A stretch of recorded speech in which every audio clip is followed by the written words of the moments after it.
Hey guys, Boy here, and this is Things I've Learned with Gorc's Monkey King. Guys, you all know that I'm not sponsored by Puggin anymore, and as a means to keep this esports life going, I'm now casting every single day. This week though, it's going to be different. We have open qualifiers, and I'll be casting EU, NA, and SA. If you want to be a part of it, follow me on Twitch. You can also participate and vote which teams or stacks I should follow to make things even more interesting to you.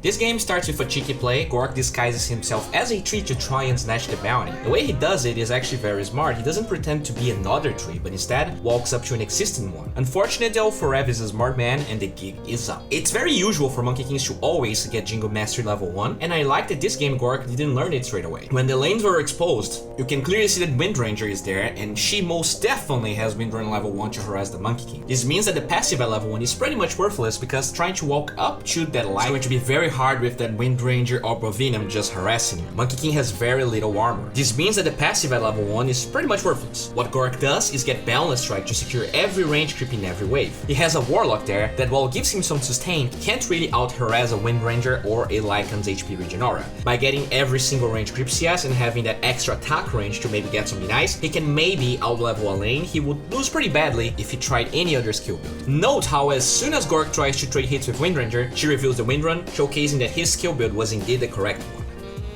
Also, even though you can Balance Strike through Windrun, he saves that to secure the range CS afterwards. The laning stage, regardless of that decision, is still pretty hard for Gorc, especially since he never had the chance to buy his Quelling Blade. Still though, since he made sure to focus hard in getting range creep denies and always had Boundless Strike to secure his own range creeps, at least level-wise, they were doing okay.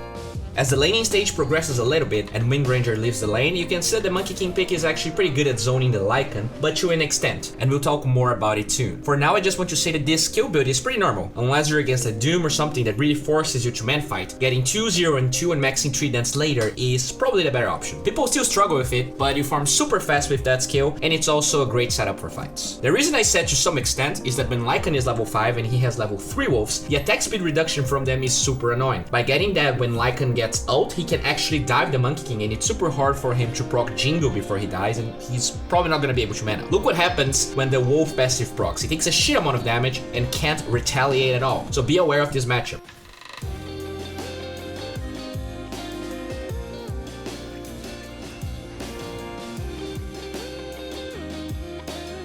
Because Lycan is level 6, has that troll creep, and Windranger rotates top, he can see that because of this ward.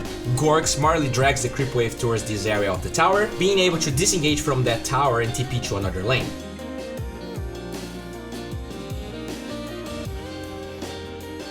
With that hard of a start, and against that power spike, he would rather play aggressive somewhere else, especially with Viper being that low in the bottom lane. Note that he gets another point in 3 downs, and with vision of other heroes in other parts of the map, they want to dive.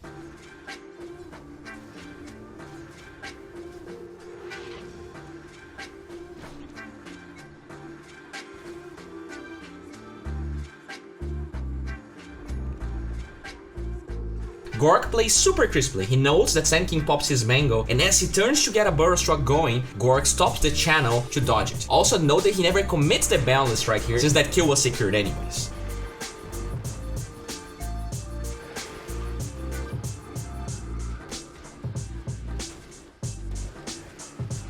Another interesting thing to mention is that while Gorc had a rough laning stage and he's going Battle Fury, he's not jungling. He knows that TPing top and defending is hard since he's underfarmed, but he's pushing a lane and making pressure as well. Not jungling. I know this is pretty much general knowledge nowadays, but just want to make sure you guys are aware. Eventually his Warlock gets dove, and Gorc gets outplayed as he Primal Springs. Not only PL dodges it completely, Sand King shows up, and there's nothing he can do.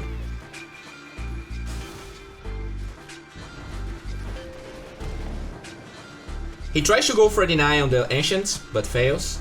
Again, even though he dies, he makes sure to pressure a lane after he respawns, since it's Catapult Wave. Unfortunately though, with so many heroes there and him being dead under farm, he has to leave.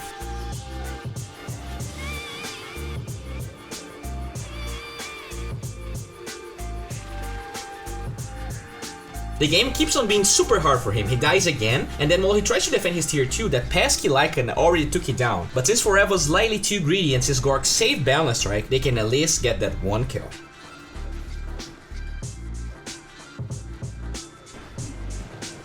I feel like he made a big mistake learning Jingle level 3 here, and I'll show why. Basically, with level 3 balance, he can buy more stun time to run away from ganks and use tree dance. He can also clear way faster or deal more damage. The passive is only good when he can man fight people, and as we talked about, Viper, Wind Ranger, Sand King, PL, and even the Lycan are not easy heroes at that at all, especially when you're far behind.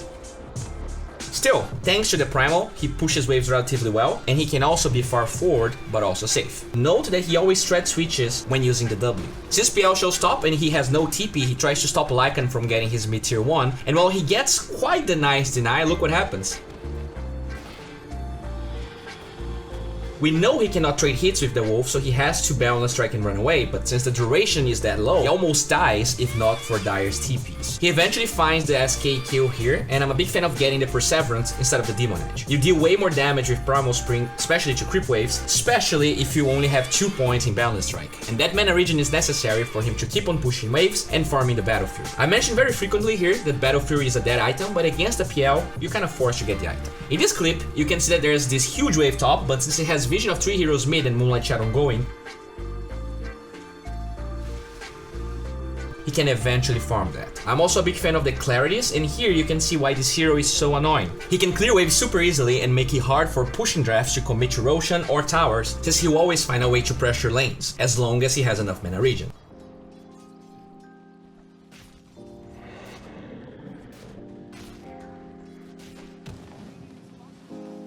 This is another situation where having a third point in balance strike instead of Jingle Mastery would allow him to disengage, and he only survives thanks to having friends around to protect him. Be aware of your matchups and avoid putting unnecessary points in that skill early on if you're going to be farming and pushing waves instead of actually man fighting people. It is very rare to see pro players TPing back to base to complete items, like very rare, but since his career just got killed and Battle Fury is super important in this game and Monkey King is quite mobile, he goes for it. His timing was not great, and this is why Battle Fury as an item is so uncommon nowadays. The dual lanes just destroy that early power spike, but sometimes, with some hero matchups, you do require it. As the item gets completed, he is able to quickly use it to kill Wind Ranger, but keep watching.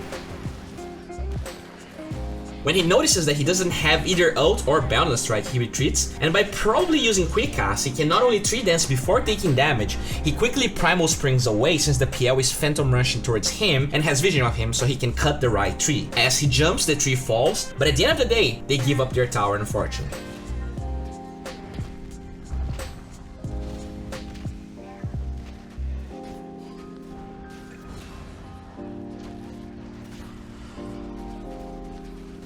Against good players, and when you're around areas with high ground ward possibilities, you need to be super careful with heroes that have Quelling Blades. Note how Gorc gets out as the PL casually walks by, probably looking for the Monkey King. Another great thing that the Battle Fury gives Monkey King is the ability to farm ancients. This hero is very low armor and takes a lot of damage against them, but thanks to the cleave and the HP regen, you're gonna be fine. Here you can see him stacking with Balance Strike and farming afterwards. He also makes sure to 3 dance as the Prowler attacks to dodge attacks that he will take without being able to retaliate, and that allows him to further scale, taking almost no damage. Know though that as he goes towards this medium camp, there's a Clown Fiesta going top.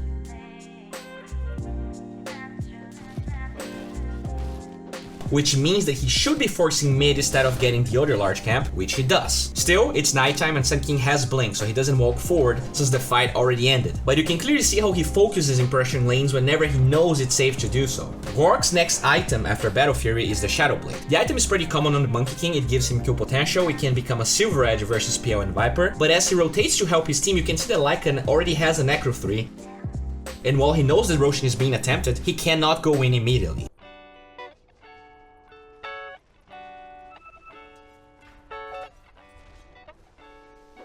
What he does instead is shove the wave, which gives him more information, and suddenly Willow goes for the yellow play.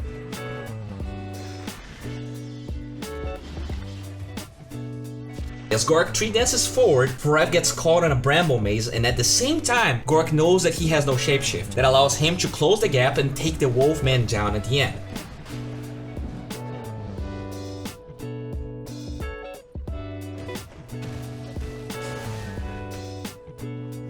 Unfortunately, while they kill the Sand King, Gorc has no Shadow Blade and dies.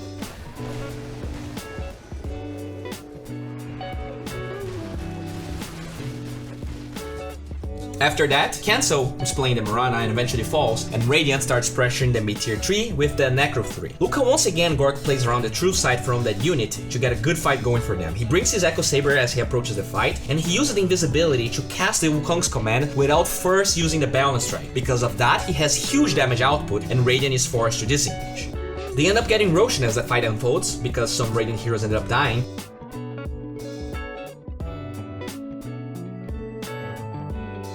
But it's not as easy as it looks. Keep watching. Pay close attention to how Gorc deals with the Radiant engage. The first important aspect is using Balance Strike as Roshan is about to die. The problem is that Cancel gets the Aegis. Knowing that, and since Wukong command is almost back and Gorc is very low HP, he doesn't yellow. As I said, he's very low HP, and while he could proc the Shadow Blade here, some angry heroes are approaching, so he actually walks around the Roshan pit, waiting for his ult and the Balance Strike to get ready. He also waits until Windranger and Sand King align perfectly, and since he's still missing some time for the ult, he uses the tree dance to wait and get a good position. The angle is still not right, but when the Curse Crown finally goes off, he realizes that the ult's not necessary and they just kill the Wolfman. After that fight, since he's that low, Gorc jungles for a little bit, but know that only until his Warlock respawns. By asking for him to TP there, not only he gets Shadow Ward while being able to farm, so if he went back to base, he would actually miss a lot of GPM. He just makes the best of every single situation, and now he's ready to fight. He quickly goes for a scan on a very standard TP location after people on the Radiant side respawn. It's a good try, but he doesn't find anyone, unfortunately. One thing I want to mention this game is Gorc's talents. While he gets the extra crit at level 20, he doesn't get the Jingo talent at level 15. And we already talked about it. With those items and against that team, it's very hard for Gorc to actually proc 4 Jingo stacks to make use of the talent. The second one makes Monkey King very versatile and slippery. At level 20 though, the extra crit is a safe bet. Whether he has 4 Jingos or not, he has more AoE damage, and that's an awesome tool to have against all those Lycan units and PL illusions. Gorc didn't farm a lot in the jungle, but with his BKB being that close and knowing that Radiant was taking their top shrine, he can easily finish the item here. As he buys it, I'm a big fan of him quickly moving towards the side shop and TPing top. There's a huge wave there, and he makes sure the courier doesn't get sniped.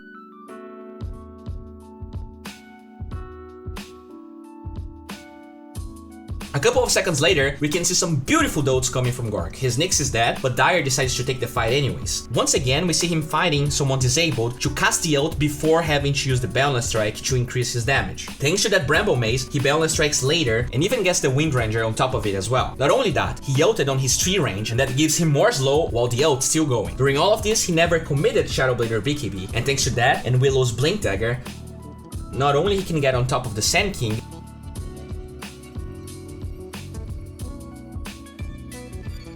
he ends up fighting Viper and makes sure to Balance Strike both of them. That is suddenly a double kill, and they eventually win the game. Well guys, this wraps up for today. If you enjoyed this video, please make sure to like. I have to make sure the players and the heroes that I'm talking about is of relevance to you guys. I'm here again, and I know that this is annoying, but a lot of people ask me to create a Patreon, but that's not what I want at all. I want to create my own means of creating revenue, and all I want is feedback from you guys regarding my casting, and that's gonna be great because we're gonna have the open qualifiers for TI, and I know that everyone here has some favorite players, favorite teams, and I'm willing to follow your guys' votes and just, you know, stalk whoever stack that you guys want to watch and just cast them for a long period of time. That means we will probably not have videos on Wednesdays and Thursdays, but hopefully you guys can have some fun. I'm gonna be streaming on YouTube as well as Twitch, and guys, it really helps if you can watch me on Twitch. It's fine if you want to watch it on YouTube, but if you can, please follow me there. As I said, you don't have to sub, you don't have to donate anything. Just being there and giving me feedback is amazing. Thanks everyone for watching. If you guys want to see some crispy memes, follow me on Twitter. If you guys want to see me casting or playing, follow me on Twitch. If you want some spoilers of what's going on with my life or what's the next video, Instagram is the way to go.